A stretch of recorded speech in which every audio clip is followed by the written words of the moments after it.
Yep, all good. Okay, joined today by Paulette McCormack. Paulette is the Director of Fresh HR Insights. How are you, Paulette? I'm good, thank you, Drew. Thank you for having me along. Thank you for your time, and you're a gift to us, and it's a pleasure to have you here. Paulette is a huge resource. She's one of Australia's leading human resources specialists, and I thought it would be a great idea to get her along for a chat. If you're thinking of selling your business, Paulette is a great resource and someone that you should talk to before you do anything. There's a number of little issues that need to be cleaned up and addressed prior to going to the market. And that's what I wanted to get in for today, Paulette, just to talk through some of those things. So look, I think before we get started though, tell us a little bit about yourself. So you run a company called Fresh HR Insights and you're on the Gold Coast? Yep, that's correct. So Fresh HR Insights started back in April 2012. So we've been in business now over 8 years. We work with businesses over the Gold Coast and Southeast Queensland. We have also worked with businesses down in New South Wales. So we love what we do. I've also worked at Griffith Uni as a lecturer in the HR/ER space within the business school as well. So it's not only about helping employers with their employee matters, but it's also about teaching and engaging our future leaders within the business as well. So I'm just very passionate about what I do as well. So much so I'm also doing a Bachelor of Laws, and I've just been accepted into the honours program as well, which is a bit exciting, and will specialise in employment law once I finish as well. Okay. Oh, look, and again, it's our pleasure to have you. So thank you for coming along. And I think we'll just touch on a couple of points, if we could.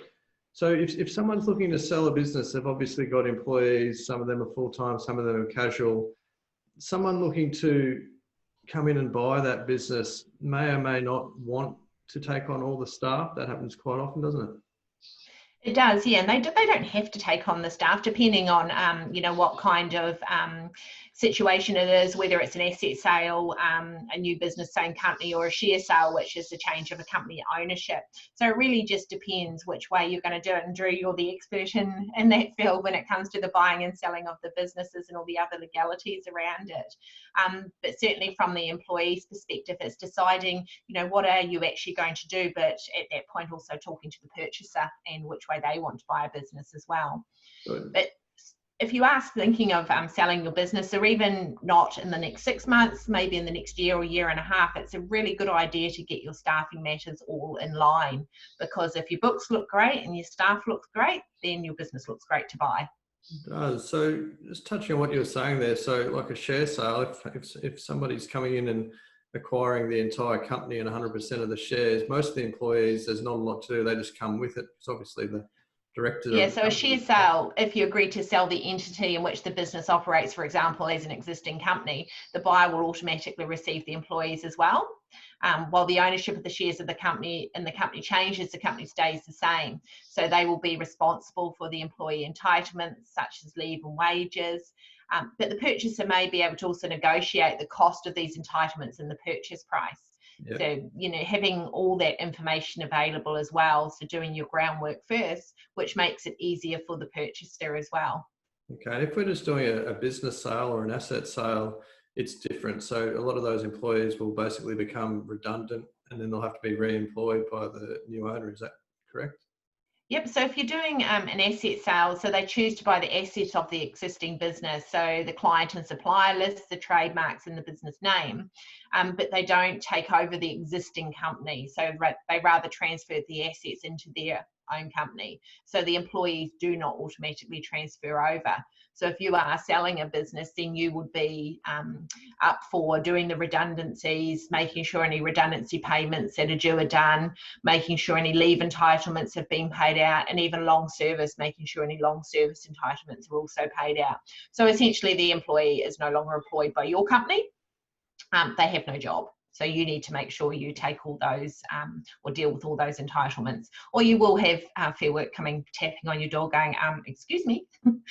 Yeah, no, that's a good point, and even knowing actually I remember talking about this with you, just who is a casual and who is full time, and that can be a bit of a grey area, can't it? In some businesses. Yes, no, it is. And very recently we've had the Workpack Rosetto case, which has come through, and the determination of what actually is a casual. So a true casual is a irregular. So they don't have set hours, they don't have rosters in advance, there's no expectation of work ongoing. That is the true nature of a casual. Over the years, it's morphed into something different. I was talking to people this week, just going through Seek and looking at the casual job ads just on the Gold Coast, and the amount of them that are saying you'll work 20 hours per week. Well, that's not a casual. That's not a true casual if you're working 20 guaranteed hours per week. That's a permanent part-time. Yeah. So certainly as a business owner, if you're looking at selling, you need to make sure that your employment relationships are the true relationship.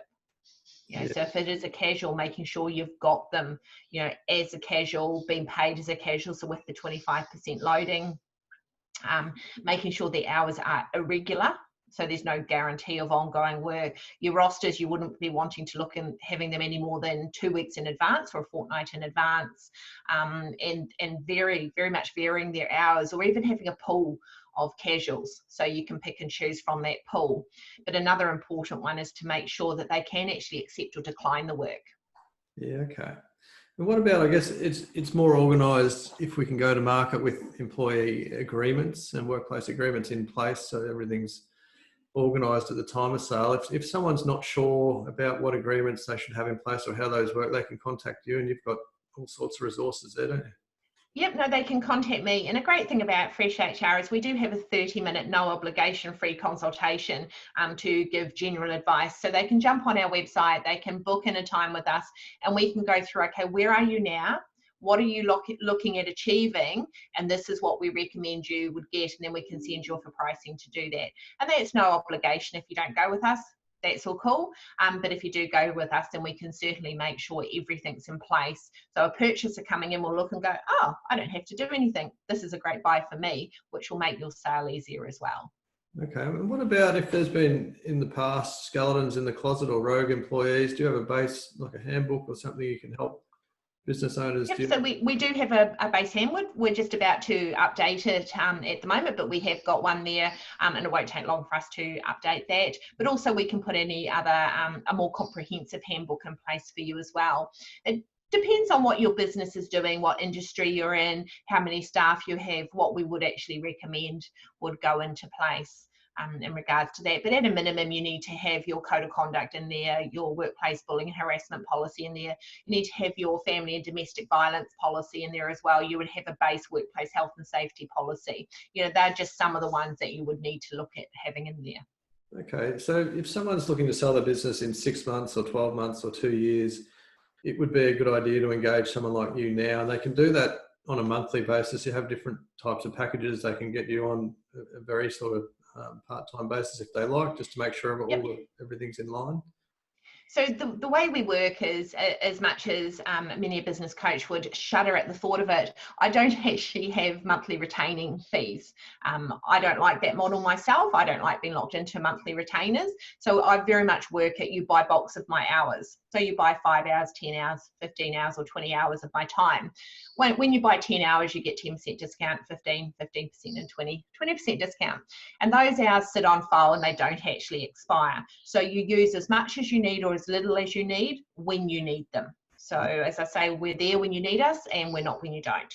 But when I say we're not when you don't, you still do get our newsletters coming through to make sure you're being kept up to date. And if there are any significant changes to the award or the industry that you're in, we make sure you know about it. Yeah, that's pretty important, because those things happen and nobody gets notified. But if you can let sellers know that these things are changing, it's an important update.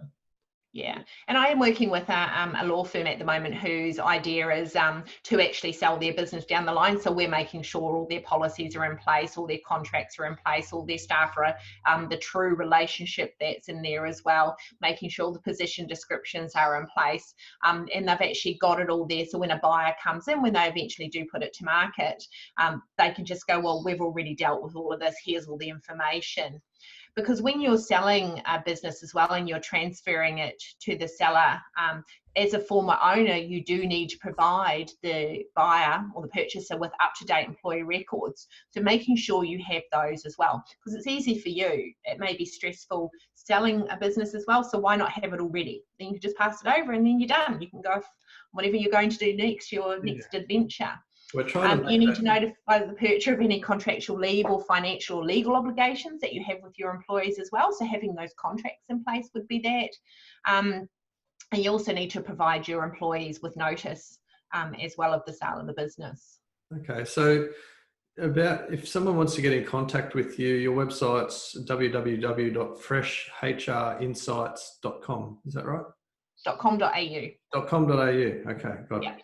www.freshhrinsights.com.au. All right.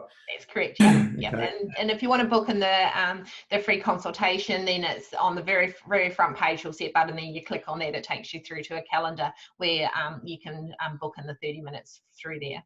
All right. Well, thank you very much, Paulette. I really appreciate your time. And for business owners out there, if they want to get in touch with Paulette, we highly recommend it, and it will make that whole transition a lot smoother. So thanks heaps for coming on, Paulette, and really appreciate your time.